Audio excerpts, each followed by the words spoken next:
Os batiza. Boa noite, shalom, paz do Senhor. Chama o Espírito Santo, chama. O que dizer, o que fazer quando ele vem aqui. Oh, aleluia. Por que será que o nosso coração arde quando nós adoramos, quando invocamos o Espírito Santo, não é? Não importa a situação, não importa a circunstância, quando nós chamamos Ele. Você já experimentou falar o nome de Jesus e dizer: Jesus, eu te amo, Jesus, o Senhor é tudo para mim, Jesus, o Senhor é maravilhoso, ao invés de ficar com o teu coração cheio de preocupações?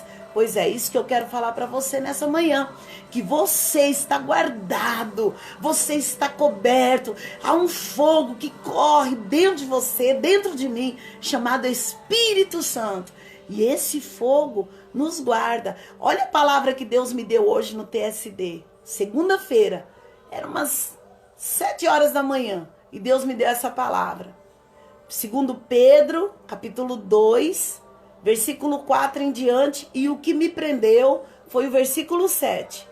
Ora, se Deus não poupou os anjos que pecaram, mas os lançou no inferno, aprisionando-os em cadeias abismais tenebrosas, com o propósito de serem reservados para o juízo. De igual modo, ele não poupou o mundo antigo, quando abateu o dilúvio sobre aquele povo ímpio. Entretanto, preservou Noé, proclamador da justiça, e mais 7 pessoas. Também condenou as cidades de Sodoma e Gomorra, reduzindo-as a cinzas, tornando-as exemplo do que sucederá aos que vivem praticando o mal. E o verso 7 diz assim: mas Deus livrou o justo Ló, que vivia oprimido com o procedimento corrupto e libertino daqueles incrédulos. Porque este justo, pelo que via e ouvia diariamente, quando habitava entre eles, sentia sua alma atormentada por causa das muitas obras iníquas daquelas pessoas. Constatamos, portanto, que o Senhor Deus sabe livrar os piedosos da provação e manter em castigo os ímpios para o dia do juízo. Olha que palavra confortadora, que palavra consoladora para o seu coração. Eu sei que você, assim como eu, já entendeu que, embora caminhando no mundo, vivendo na terra, nós somos cidadãos dos céus. E que aqui na terra há coisas que nos deixam totalmente desconfortáveis. A gente fica desconfortável quando alguém fala um palavrão. A gente fica desconfortável quando alguém pronuncia uma maldição.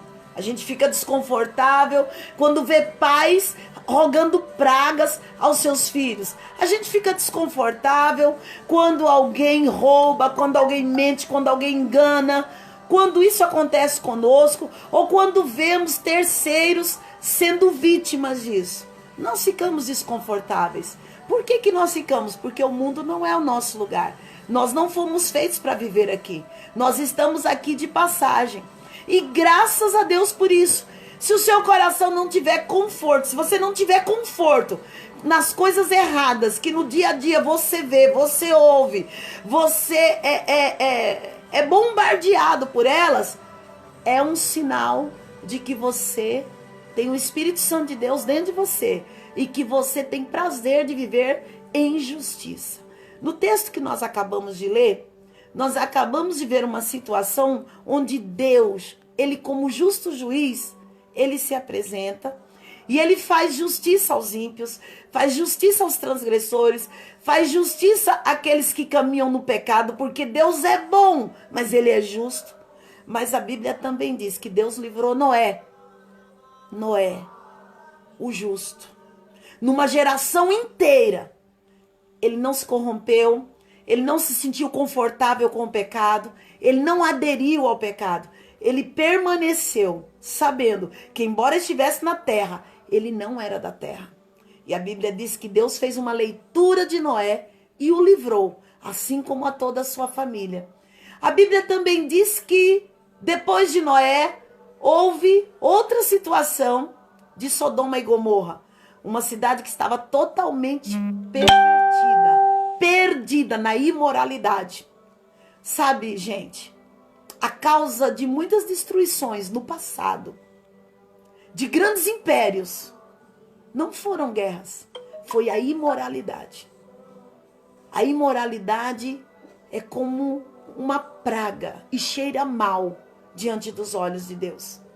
O problema não é preconceito, nós não temos preconceito, nós não nos sentimos confortáveis com o pecado. E se você está se sentindo confortável com o pecado e está pensando que esse pecado, o nome dele é preconceito e que você não deve ter, eu quero abrir os seus olhos para isso. Precisamos amar todas as pessoas, mas precisamos ter repúdio pelo pecado. Principalmente quando esse pecado fere a santidade de Deus. A santidade de Deus está sendo ferida no Brasil. No mundo, onde as pessoas toleram, não é? Árvores, guardam, lutam pela existência e cuidado com os animais, mas as pessoas não têm nenhuma preocupação em aprovar o aborto. A santidade de Deus está sendo comprometida. A santidade de Deus é comprometida quando a palavra dele é mudada para favorecer pessoas que estão no pecado, pessoas que não querem viver em santidade. E a palavra é transformada numa ferramenta para permitir o pecado. A santidade de Deus é ferida pelo tanto de pessoas que usam o evangelho como mercenários, como hipócritas, como fariseus. A igreja, às vezes, é vista como se fosse um grande mercado, de onde pessoas vão, compram o que querem, pagam por isso e depois vão embora. E não se lembram mais do que Deus fez e não têm o menor espírito de gratidão.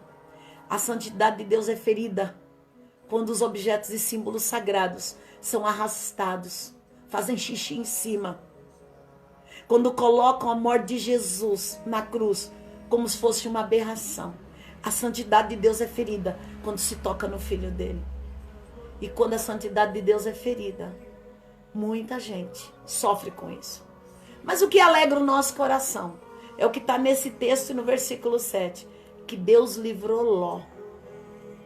Deus livrou Ló, porque achou Ló, justo. Ló era um justo e Deus o livrou. Então, reavalie a sua vida, pense nos seus sentimentos, pense no que está acontecendo agora na sua mente e no seu coração. E se tem um lado que você tem que escolher, é o lado da palavra de Deus. É o lado de Deus. É o lado daquilo que Deus ama, daquilo que Deus gosta. Você pode ver a força e o poder de Deus. Porque numa palavra, ele pode parar qualquer pandemia. Numa palavra, ele pode aniquilar todo o mal. Então, veja que a santidade de Deus, ela vem sobre a tua vida, ela te guarda, ela te livra, quando você obedece a palavra dele. Aproveite esses dias que você está em casa para ler a Bíblia. Quando você lê o Velho Testamento, você vai conhecer Deus e saber quem Deus é, o que ele gosta e o que ele não gosta. Então, antes de dar qualquer opinião na mídia, primeiro leia a Bíblia, saiba o que Deus gosta, para você se sentir confortável com aquilo que você está falando. Porque a multidão gritou, solta Barrabás, mata Jesus, mas a multidão estava errada. Às vezes a multidão está errada. Tanto é que quando todos viram a terra tremer, perceberam que aquele era o Filho de Deus. Então, não se sinta confortável com o pecado. Caminhe em justiça. Seja justo. Aproveite esse período para orar. Saiba que Deus está guardando a sua casa, está guardando a sua família. Nenhum mal sucederá a um justo. Não aconteceu nenhum mal a Noé, nem a sua família. Não aconteceu nenhum mal a Ló, nem a sua família. Mas a Bíblia diz que até os anjos que não guardaram a sua santidade, Deus os aprisionou em abismos. Leia 2 Pedro, capítulo 2, inteirinho. Entenda a palavra de Deus. Seja abençoado. E busque a Jesus.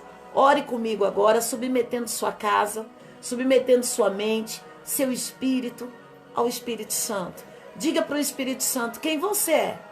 Peça perdão pelos seus pecados e diga a Ele: eu quero caminhar na tua justiça.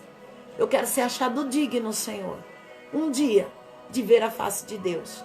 Eu não me conformo com esse mundo, porque está escrito em Romanos 12 que eu não posso me conformar. E se eu não me conformo, eu não tenho conforto com o pecado. E Deus vai retirar logo, muito rápido, essa pandemia de sobre o Brasil. O Brasil é país de avivamento e não de pandemia. E agora foi dado o pontapé inicial para um grande avivamento. Porque toda dor, toda tristeza e toda morte tem que fazer com que o povo se volte para Deus. É hora de se voltar para Deus.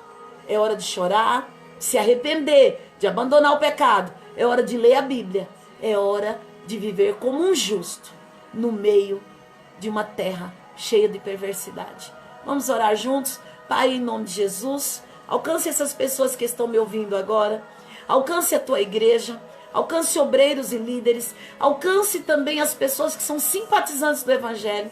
Ajude-as a tomar uma decisão agora, porque não depende mais de Deus, depende de cada um de nós. Ajude-as, Senhor, para que elas falem com a boca dela o lugar que elas querem ocupar no teu coração, um lugar de justiça. Senhor, vem agora perdoando os pecados que estão sendo confessados.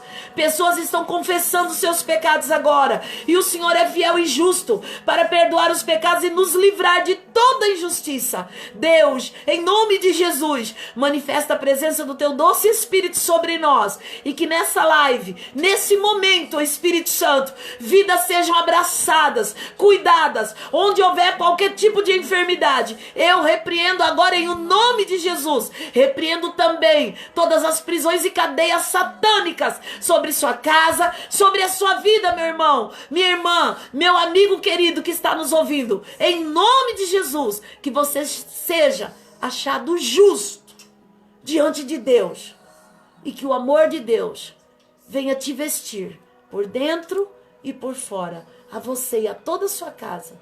Shalom, uma boa noite, Deus te abençoe. Dê o que você tem dentro de você: humildade, amor, favor de Deus e graça. Dê às outras pessoas. Obedeça às regras do ministro da Saúde e às regras do nosso prefeito Juliano. Vamos obedecer. Fique em casa e se alimente dessa palavra. Deus te abençoe. Amém.